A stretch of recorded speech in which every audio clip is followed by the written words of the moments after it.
Hello, my name is Michael Ramos, and I have been in the real estate world for, my entire life. My family and I have done it all and seen more from real estate sales, construction, and property inspections. And in all this time, what fascinates me the most about this industry are the people and how they changed their dreams into realty success. This program is brought to you by City Home Inspectors, your one-stop shop for all your home inspection needs. Hello, everybody, and thank you for tuning in to this week's episode of From Dreams to Realty Success, where we share inspiring stories of top achievers in the real estate industry. Today, we have Maria Rodriguez de Joya. Maria is a licensed realtor over at eXp Realty, and Maria has been licensed for over 7 years. And she also won the Top Agent Award for 2022. And she's known for her work with both buyers and sellers, and she's also a real estate investor. Maria, thank you so much for joining us today. I know you're extremely busy, so for you to take the time to sit here and talk to me really does mean a lot, so I do appreciate it. No, thank you for the invite. So, now that we got our intros done, I wanted to just jump right in, and I go from the top. So we're going to go back in time. We're going back 7 years, and I just wanted to know, what were you doing before you decided to come into real estate? Back before I got my license, I actually owned an insurance agency. I had that for 10 years, and I also was managing my husband's renovation projects. So I did that for 10 years, and then decided to sell in 2014. So you said, and then how did those jobs help you with your real estate career? So as far as the insurance, it taught me how to be very detail oriented, become a great listener. I started learning about houses, replacement cost. I started learning areas, because all that stuff would go into like insurance, finding out about people's homes or commercial properties, whatever that may be. So that definitely helped me out in my real estate career now. And then as far as managing my husband's projects, I started learning a lot about actual houses, like structural things, terminology, what to look for, what matters, what doesn't matter when it comes to renovating a home.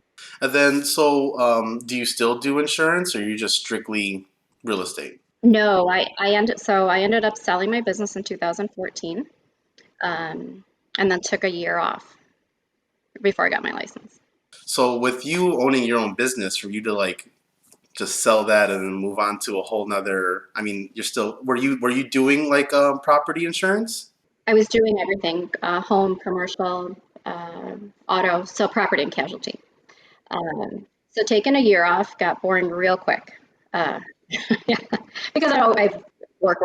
So it was, I couldn't get adjusted to that. So that's when my husband was, doing renovations and stuff like that. So I started kind of helping him in that, because I was home alone, kids were in school, friends worked. So I had a lot of time on my hands at that point, and I couldn't do it. I had to jump into something else. So that's what made you take that leap into and then what made you decide real estate? My husband actually suggested it, and I said no. I said I got out of sales and sales and people. Why am I going to get back into it?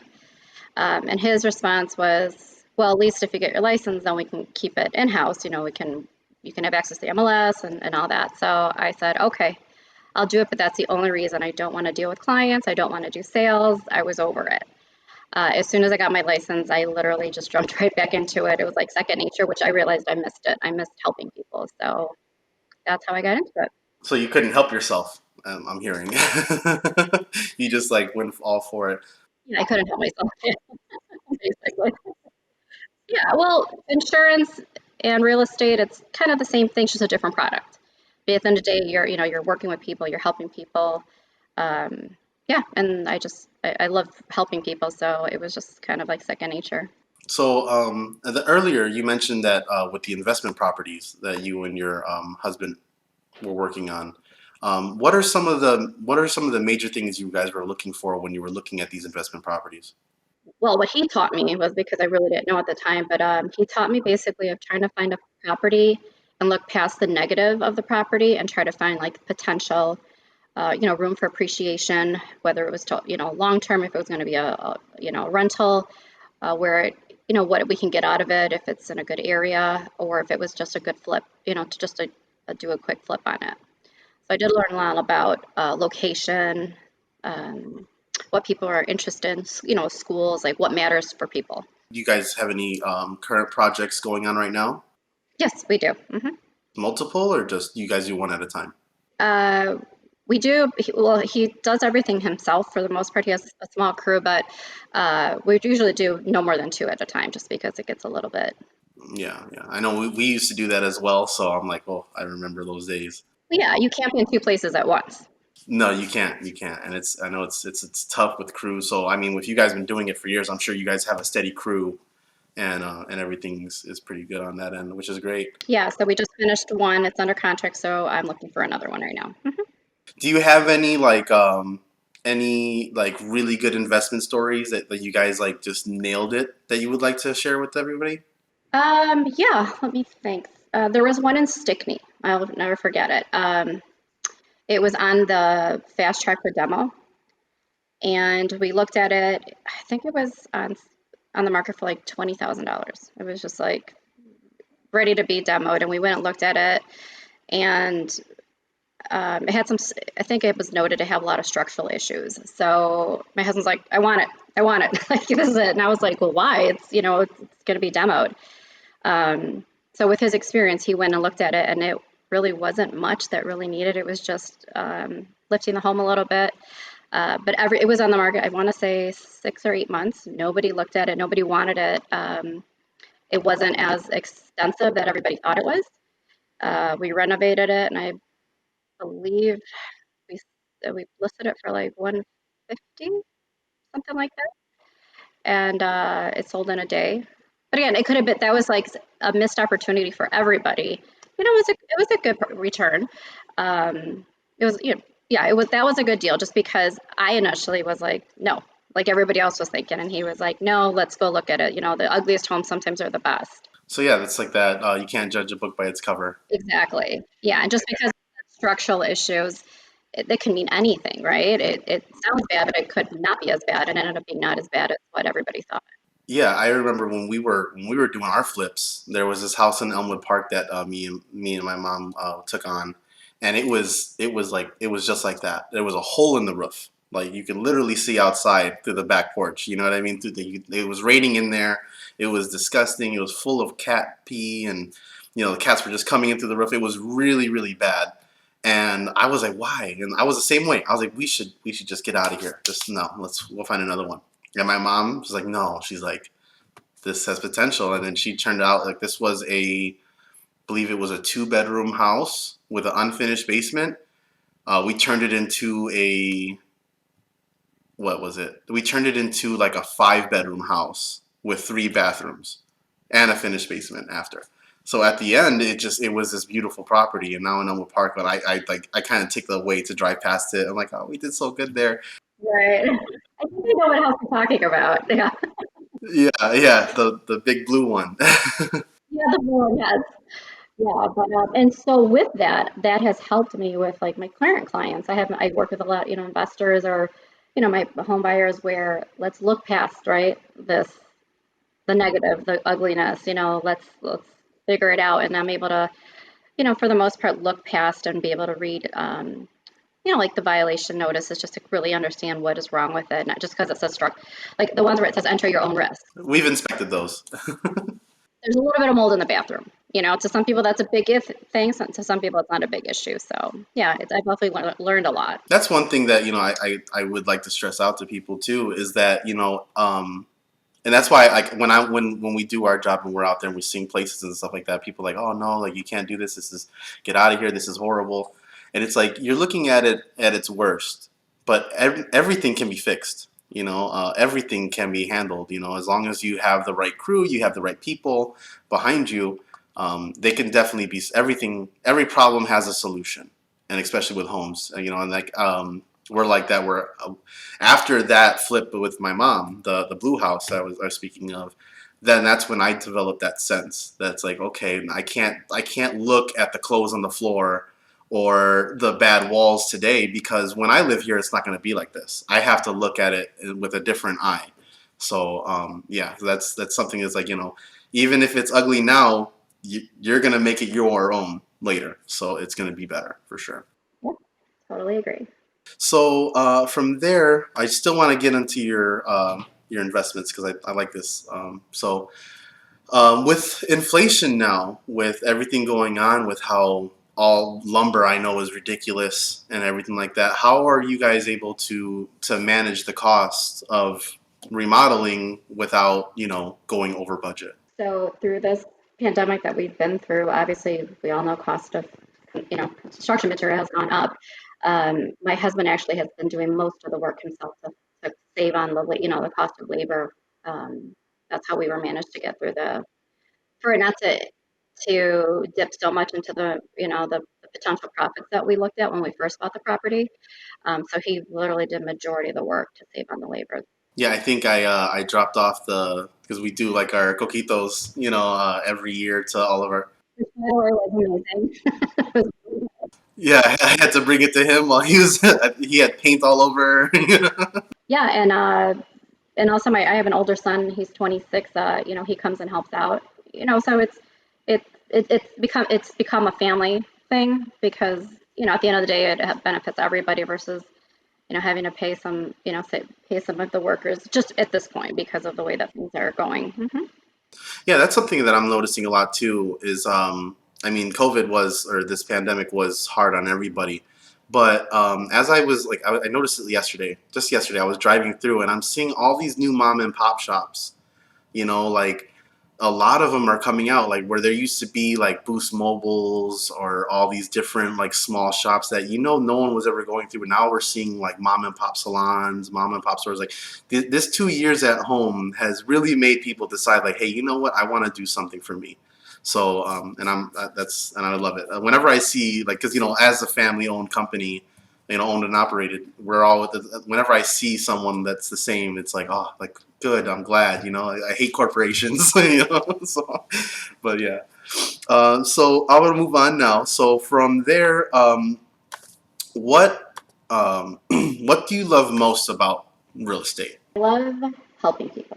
I truly enjoy, especially helping buyers or even sellers, because sometimes there's sellers that are in a situation, but I really enjoy helping buyers who thought that they were not able to buy, and to be able to educate them, get them out there to start looking at homes, getting them all the way to the closing table, and then seeing like that genuine smile on their face or the tearful, that joyous uh, tears that come because they can't believe they actually bought a home.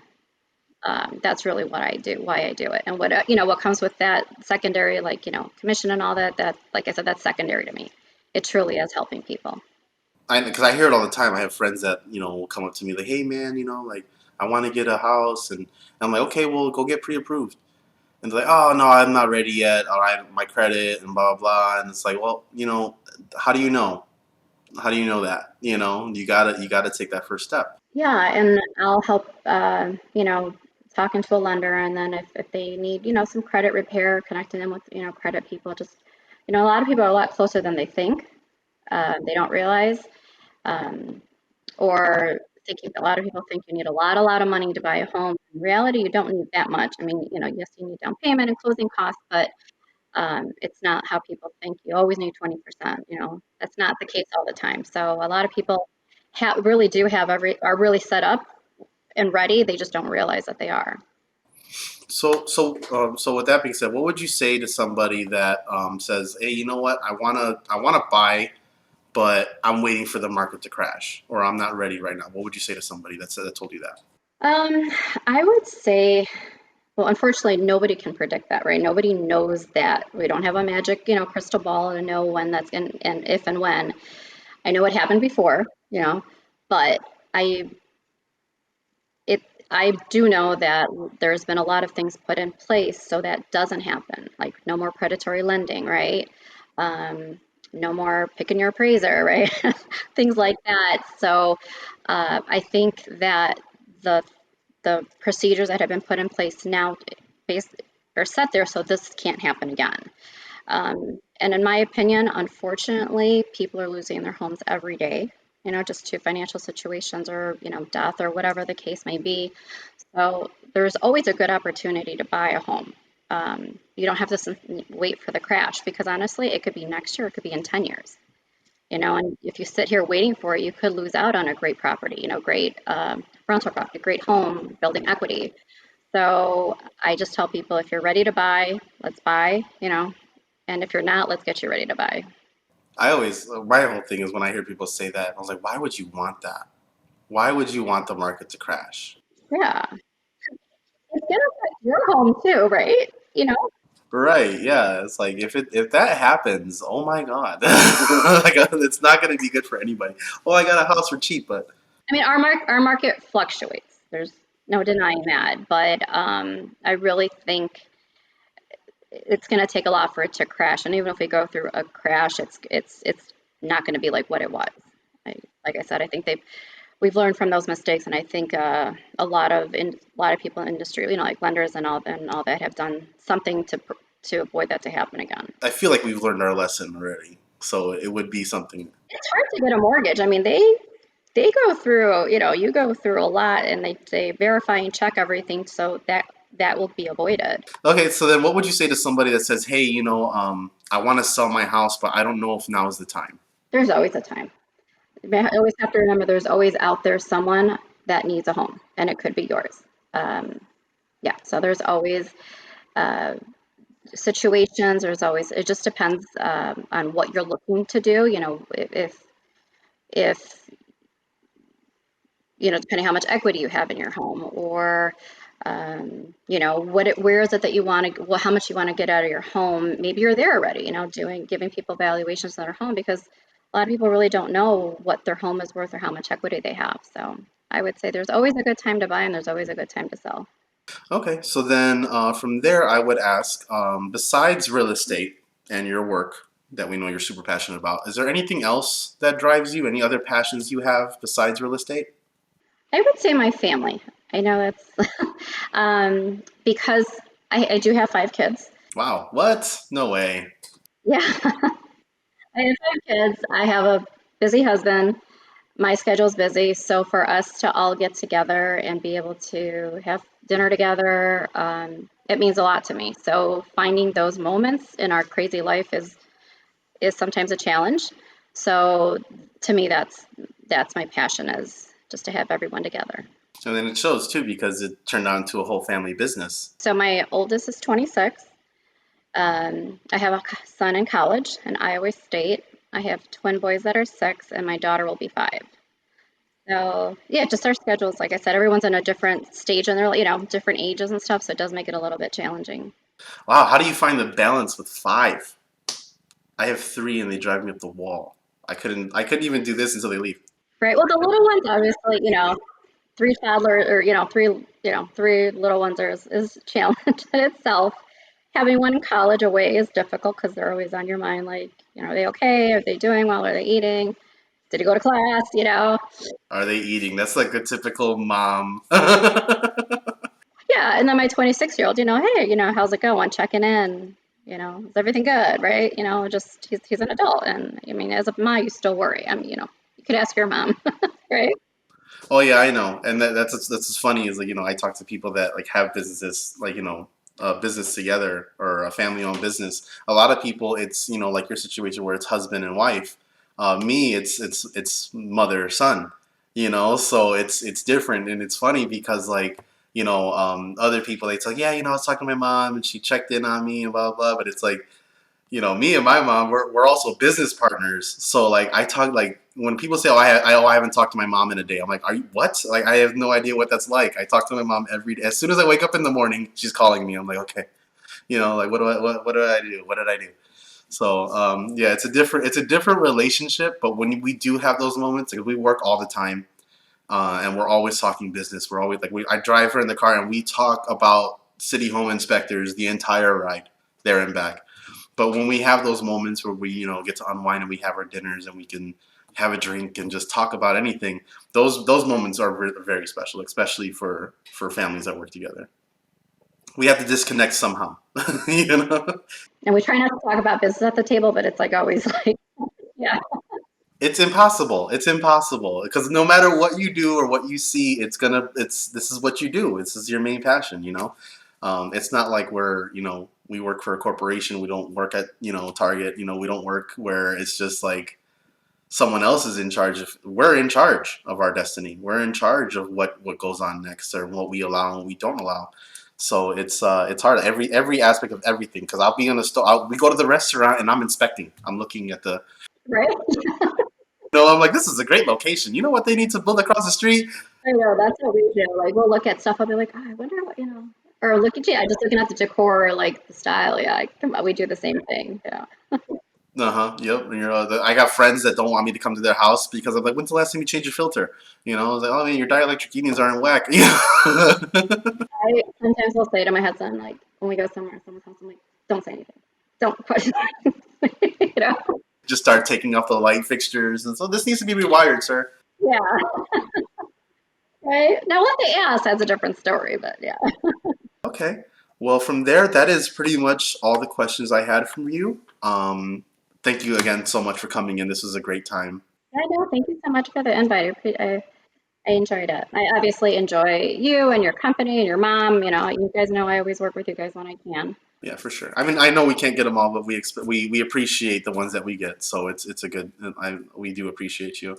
Next time, I would love to have you and your husband come in Oh, yeah, definitely. so we can kind of talk more about, because I like the investment part. And so what I'm doing for now is I am talking to everybody individually, and then next round I'm going to have teams. So if you want to bring in your lender, or if you want to bring in your husband, or what have you, we can all talk together and we'll talk shop. Okay. Okay. So yeah, you heard it here, folks. Maria will be back. So yeah, for now, I'll give you a moment if you wanted to tell the audience what's the best way to reach you. Yes.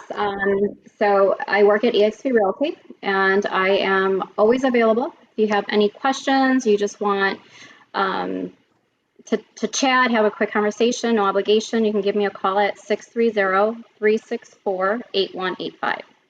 And it's available anytime. Have a good one, everybody. Thank you so much.